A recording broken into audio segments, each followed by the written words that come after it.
श्री हरिवंश प्रश्न है, ईश्वर है या नहीं, भगवान है या नहीं, इसका क्या पता।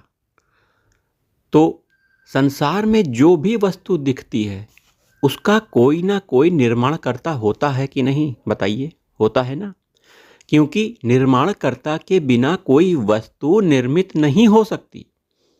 ऐसे ही समुद्र हो गया, पृथ्वी, चंद्रमा, सूर्य, वायु, तारे आदि जो भी हम देख रहे हैं, तो इनकी रचना का कोई रचयिता तो जरूर होना ही चाहिए। होना चाहिए कि नहीं।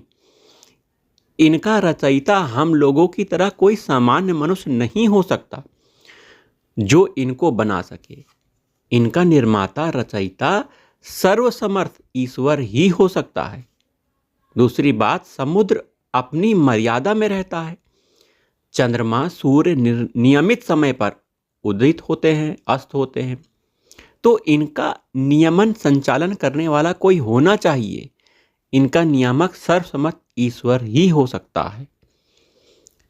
जैसे कपास, आपने सूती कपड़ा देखा। सूती का कपड़ा जैसे बनियान होगा, शर्ट हो गया, वो कपास किससे बनता है? सूती के धागे से बनता है। सूती का धागा कपास से बनता है। कपास का कारण क्या है? कपास कैसे पैदा होता है? कपास पेड़ से पैदा होता है।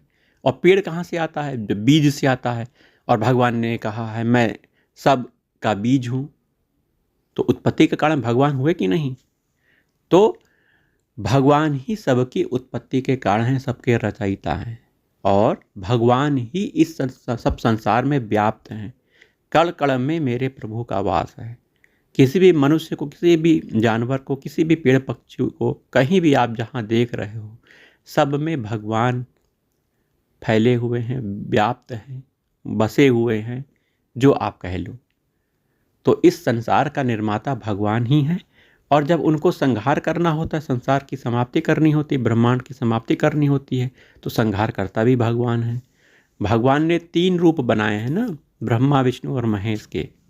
भगवान ही ब्रह्मा बन गए, भगवान ही शिव बन गए, भगवान ही विष्णु बन गए, और 3 रूपों में इस संसार को चला रहे हैं।